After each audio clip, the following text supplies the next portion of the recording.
Dobroveče, dobrodošli u BDC Vijesti. Nova redovna sjednica Skupštine Brčkog distrikta 13. februara 2019. godine. Brčko, potpisan memorandum gradonačelnika sa Vijećem mladih Brčkog distrikta. U Brčkom distriktu pokrenut program samozapošljavanja u poljoprivredi. Civilne žrtve rata, podržat ćemo blokadu puteva ako budžet ne bude usvojen do 12. februara.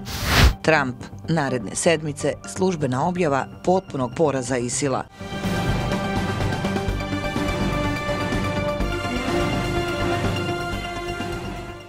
Šefovi poslaničkih klubova u Skupštini Brčkog distrikta Bosne i Hercegovine održali su danas pripremni sastanak na kome su dogovorili dnevni red 41.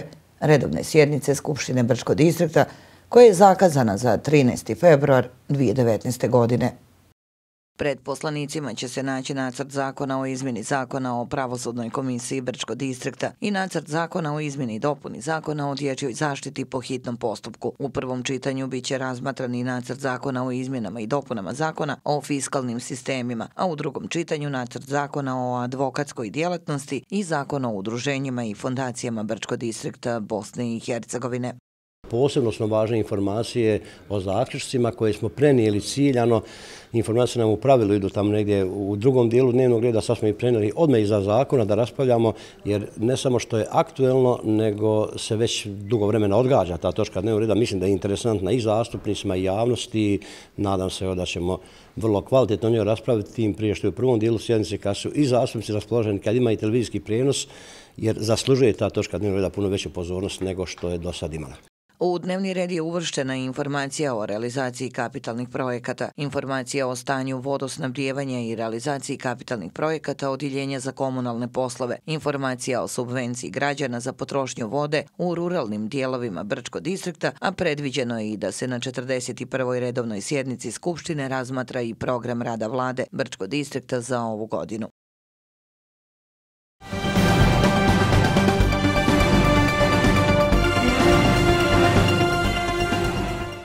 U Brčkom je danas potpisan memorandum o saradnji između gradonačelnika Brčkog distrikta Bosne i Hercegovine Siniše Milića i Vijeća mladih Brčkog distrikta BiH. Potpisnici memoranduma dijele zajedničku viziju koja podrazumijeva mlade kao nosioce promjena u našem društvu. Pored toga, potpisnici smatraju kako je potrebno zajednički raditi na organizovanju, aktiviranju mladih i u drugim temama od interesa za mlade.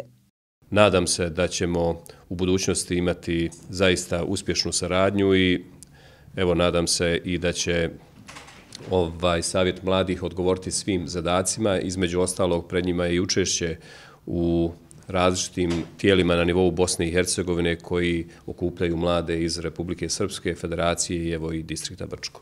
Vijeće mladih Brčkog distrikta je zakonom o mladima Brčkog distrikta Bosne i Hercegovine definisano tijelo koje predstavlja krovnu organizaciju omladinskih udruženja u Brčkom distriktu. Kao takvo učestvuje u kreiranju politika, programa i strategije za mlade u saradnji sa zakonodavnim tijelima. Problemi mladih, kao što sam rekao, su zaista veliki. Ovaj način organizovanja Vijeća mladih će, nadamo se, pružiti određene institucionalne okvire za kreiranje određenih zakonskih poluga kojima će mladi moći da ostvare svoje interese. Vidjeli smo da je gradonačelnik i svakako zakonodavna vlast spremna da na te probleme odgovori, a na nama je svakako da i njima pružimo određene informacije koje su od značaja da se riješe. U Brčkom distriktu registrovano je 12 nevladinih omladinskih organizacija koje čine Vijeće mladih. Imaju za cilj da budu predstavnik glasa mladih ljudi iz Brčkog distrikta. Još jedna važna aktivnost koja će vrlo vjerovatno biti realizovana u toku ove godine u saradnji sa Savjetom mladih jeste i organizovanje regionalne konferencije mladih, dakle Brčkog distrikta Bosne i Hercegovine i zemalja regiona. I na tom skupu bi trebalo da budu potencirana sva ona pitanja koja opterećuju mlade na prostoru Brčkog, Bosne i Hercegovine i regiona, doneseni određeni zaključci koji će prema planu biti predočeni nosiocima vlasti i onima koji donose odluke kako bi, evo, možda i uz pomoć omladinskih organizacija riješili sva ova pitanja koja opterećuju mlade na ovim prostorima. U budžetu i u programu rada vlade naglasak je dat na projekat samozapošljavanja koji je dao dobre rezultate u Brčko distriktu, gdje je 300 mladih ljudi zaposleno i našlo poslovni angažman, istakao je gradonačelnik Milić. Ono što se meni nameće kao ideja, nisam je još podijelio ni s kim, ali čini mi se da bi bila jedna od dobrih inicijativa da se i ona sredstva koja se dijelom izdvajaju za ugovore o posebnim poslovima na neki način iz budžeta preusmjere na samozapošljavanje, gdje bismo obezbijedili daleko veće novčane iznose za samozapošljavanje i mladim ljudima pružili priliku da na osnovu svojih poslovnih planova dođu do zaposlenja. I ono što je naravno važno, ne samo za mlade, nego za sve nas ovdje, to je obaveza da radimo na vladavini prava. Bez toga na ovim prostorima nema budućnosti ni za koga, ni za mlade, pa evo i za one malo starije. Vlada Brčkog distrikta Bosne i Hercegovine u saradnji sa Zavodom za zapošljavanje pokreće program samozapošljavanja u poljoprivredi, po uzoru na program samozapošljavanja koji je bio ograničen samo na privredu.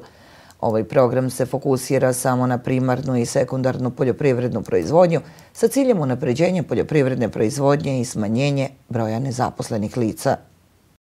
Za projekat samozapošljavanja u poljoprivredi vlada Brčkog distrikta izdvojila je za ovu godinu 500.000 konvertibilnih maraka, a iznos koji je moguć po jednom biznis planu je 20.000 konvertibilnih maraka. Javni poziv za sve zainteresovane bit će raspisan u toku februara, kazao je Vlado Jeftić, direktor Zavoda za zapošljavanje. U principu slično je kao za sam program samozapošljavanja u privredi, dakle mi sada čekamo da dobijemo određene odgovore od Odjeljenja za poljoprivredu. Znači, pošto nam sam program koji smo dobili od vlade Brčkog distrikta u određenim stavkama nije u potpunosti razjašnjen, mi smo tražili dodatno razjašnjenje od Odjeljenja za poljoprivredu i očekujemo narednih par dana da dobijemo te odgovore. Čim budemo dobili odgovore, mi ćemo raspisati sam javni poziv. Nakon što raspišemo javni poziv, svi zainteresovani će imati rok od par dana da se prijave u prostorijama Zavoda za zapošljavanje. Nakon što se oni budu prijavili, mi ćemo raditi određene provjere i ona lica koja budu prošla te provjere imat će pravo da prisustvuju obukama koje organizuje vlada Brčkog distrikta, odnosno Odjeljenje za poljoprivredu, a na samim obukama će ta nezaposlena lica imati mogućnost da steknu uvid u samu proceduru, odnosno postupak izrade biznis planova i šta je to što im je bitno da znaju prilikom same aplikacije za ovaj program.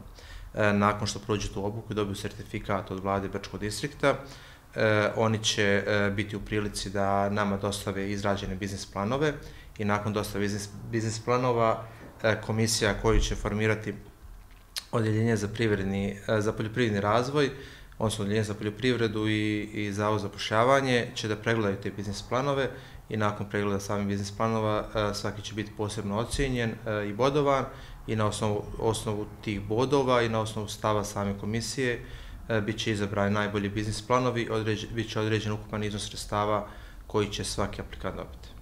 Pokretanjem i realizacijom ovog projekta resorno odjeljenje vlade vjeruje da će to biti značajan doprinos u povećanju poljoprivredne proizvodnje na području Brčkog distrikta Bosne i Hercegovine.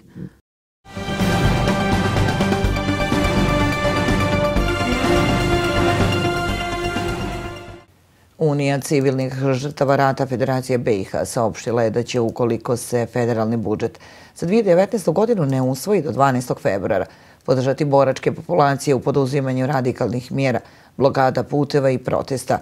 U ime 9700 civilnih žrtava rata korisnika lične i porodične invalidnine s područja Federacije izražavamo nezadovoljstvo zbog neusvajanja budžeta Federacije BiH. S obzirom na to da se radi o jednoj od najugroženijih kategorija društva, koja je ni kriva ni dužna stradala u agresiji na Bosnu i Hercegovinu, oštro osuđujemo blokadu neusvajanja budžeta, što može dovesti do nesagledivih posljedica, poručuju iz Unije civilnih žrtava rata Federacije BiH. I u nastavku vijesti iz naše zemlje. Vlada HNK povećala je plate uposlenima u osnovnim školama za 5%, ali je to izvršila kroz povećanje osnovice, a ne izjednačavanje koeficijenta. Zbog toga i nekoliko drugih razloga u ponedjeljak je zakazan štrajk upozorenja. Slavko Lauš, predsjednik sindikata učitelja HNK, na današnjoj konferenciji za medije kazao je kako je njegov sindikat, ali i sindikat osnovnog odgoja i obrazovanja HNK, odlučio da se 11. februara održi jednosatni štrajk upozorenja u svim osnovnim školama. Naglasio je kako povećanje povećanje osnovice prosvjetarima u osnovnim školama ne znači ništa, jer su razgovori išli u smjeru povećanja koeficijenta za 5%, te da se na taj način približe uposlenim u srednjim školama. Oglasila se i vlada HNK kazavši da najavljeni štrajk nema opravdanja, te da se potpisivanjem kolektivnih ugovora koje vlada u cijelosti poštuje uspjelo uz druge beneficije osigurati povećanje plaća prosvjetarima za najmanje 15%, koje se u mandatu ove vlade isplaćuju do 10., a ne krajem mjeseca kako je to ranije bila praksa. Danas je Centralna izborna komisija Bosne i Hercegovine utvrdila rezultate posrednih izbora i dodijelila mandate delegatima u Domu naroda Parlamenta Federacije BiH iz Srednje Bosanskog kantona. Iz Srednje Bosanskog kantona mandati su u Dom naroda Parlamenta dodijeljeni Mušanović Elvedinu, Saraf Marku, Džambas Zdenki Nakić Ili i Atanasijević Ljubinki. Do sada je Centralna izborna komisija BiH osim Srednje Bosanskog utvrdila rezultate i dodijele mandate u Dom naroda Parlamenta iz još 5 kantona, i to Posavskog, Unsko-Sanskog, Tuzlanskog, Zapadno-Hercegovačkog i kantona Sarajevo. Radnici Željezare Zenica danas su ponovo protestovali ispred upravne zgrade svoje firme gdje su od vlade Federacije Bosne i Hercegovine tražili uvezivanje staža za 51 radnika. Predsjednik sindikata Željezare Zenica Avdija Halilović je kazao da su oni uspjeli uvezati staž za 11 radnika, što su morali riješiti do 31. januara, ali da više nemaju novca za uvezivanje staža. Kazao je da prodaja imovine ide sporo, da svi čekaju spuštanje vrijednosti kako bi imovina od 120 miliona konvertibilnih maraka bila prodato za 10 miliona. Pojasnio je da je do sada Željezara Zenica prodala svoje 3 hale vrijednosti blizu pola miliona km, a da je u toku prodaja 6 stanova i još nekoliko industrijskih hala. Mi ovim okupljanjem samo upozoravamo vladu Federacije BiH, a okupljat ćemo se dok ne postignemo dogovor za uvezivanje staža za sve radnike. Mogu oni dati novac, a kasnije nek namiruju sebi od prodaje imovine, zaključio je Halilović. 2 nezavisne međunarodne komisije koje će utvrditi kako je to ranije najavljeno istinu o stradanju svih naroda na području Srebreničke regije i o stradanju Srba u Sarajevu uskoro počinju rad. Kako je danas rekao ministar pravde RS Anton Kasipović, osnovna motivacija u zaključcima Narodne skupštine RS-a je da se ovakve 2 komisije formiraju radi jačanja povjerenja i tolerancije među narodima u BiH i konačnog povjerenja i suživota sadašnjih i budućih generacija. Tehničku pomoć pružit će podkomisije koje će činiti pripadnici Ministarstva unutrašnjih poslova RS-a, Ministarstva pravde, Ministarstva za pitanje boraca i tako dalje. Cilj je da se sve činjenice što je moguće više rasvijetle zbog žrtava svih naroda i njihovih potomaka, zaključuje Kasipović. Policijska uprava Konjic traga za osobom Edin Gačić zbog sumnje da je izvršio ubistvo, saopšteno je iz Ministarstva unutrašnjih poslova Hercegovačko-neretvanskog kantona. Molimo javnost da ako raspolaže bilo kakvim informacijama o Edinu Gačiću obavijesti najbližu policijsku stanicu MUP-a HNK. Upozorava da se radi o veoma opasnom licu, ranije osuđivanom višestrukom ubici, naoružanom i opasnom, navodi se u saopštenju. Edin Gačić je visok oko 180 cm, mršavije tjelesne građe, posljednji put viđen u tamno-plavoj jakni s svjetlim pantalonama, smeđoj pletenoj kapi, a nosio je i dioptrijske naočale.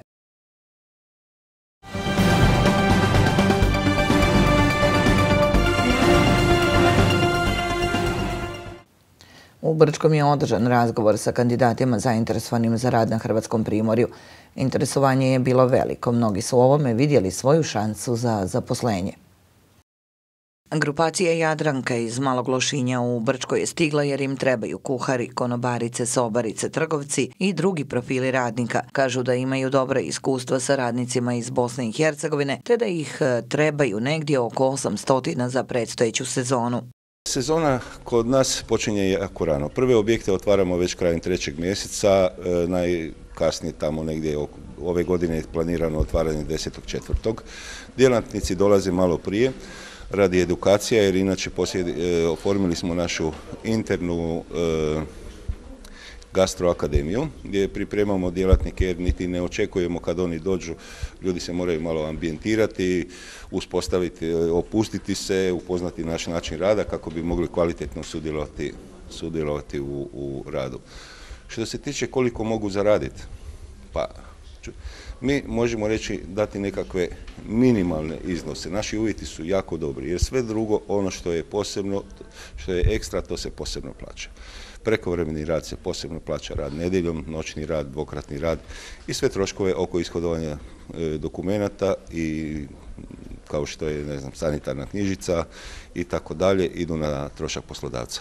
Iz grupacije su naznačili da ne traže kvalifikacije, već ljude koji znaju i žele raditi. Oformili su i vlastitu gastroakademiju kako bi onim radnicima koji to žele dali mogućnost i da napreduju. Da se tako izrazi možda nije baš prikladno, ali gotov proizvod, ako ćemo govoriti o ljudima, to je već dio nekih prošlih vremena.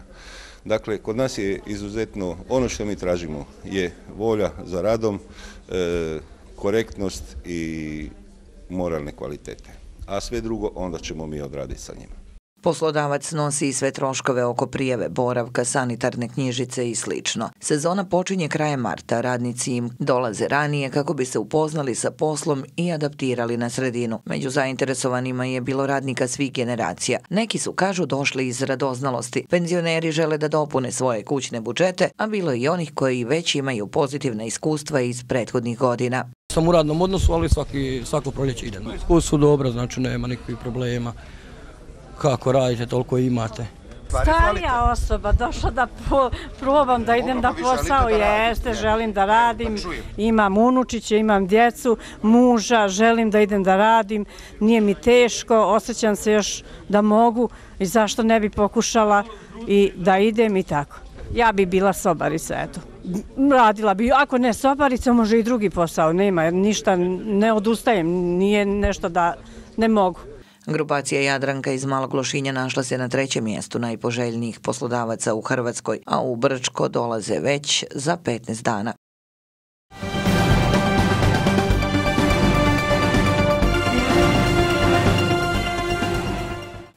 Predsjednik Sjedinjenih Američkih Država Donald Trump izjavio je kako očekuje službenu objavu već sljedeće sedmice da je koalicija koja se bori protiv takozvane islamske države preuzela sve teritorije koje je prethodno držala ta teroristička grupa.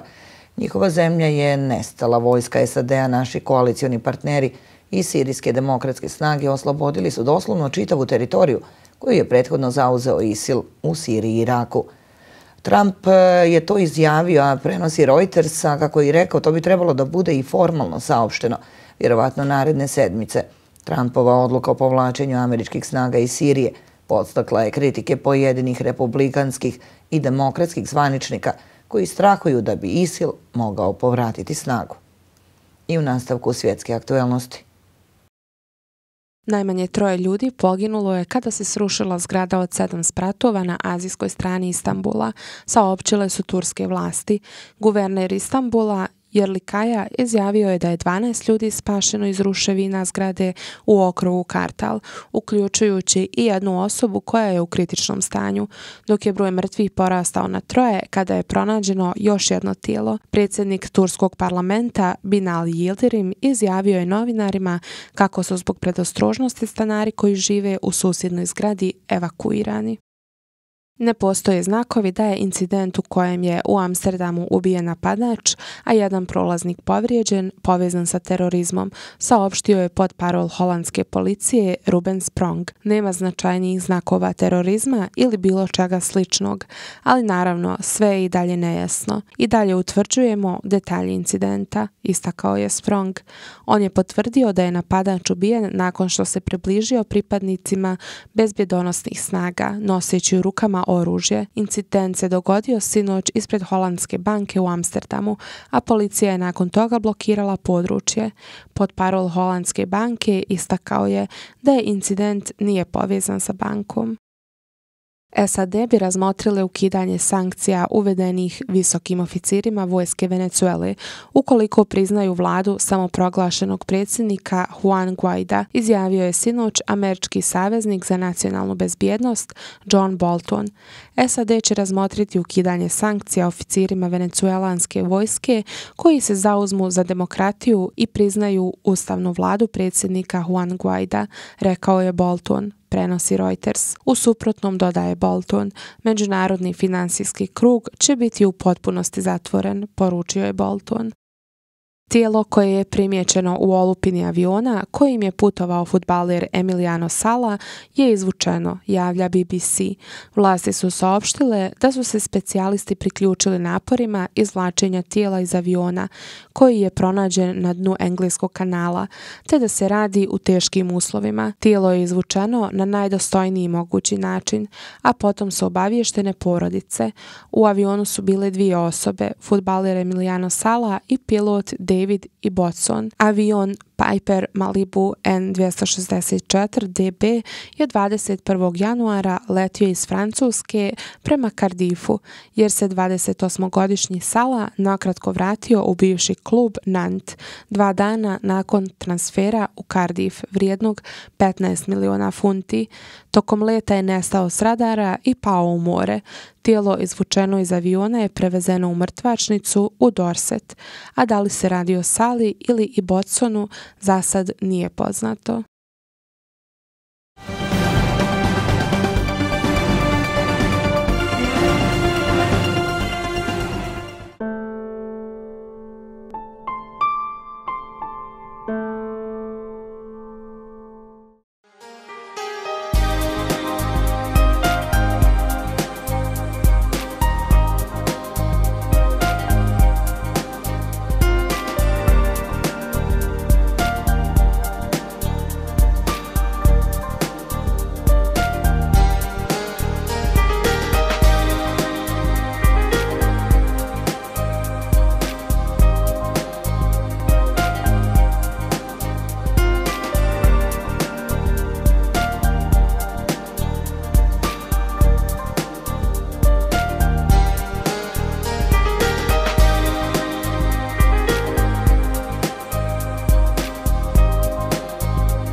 To bi bilo to u BDC vijestima. Hvala vam za pažnju.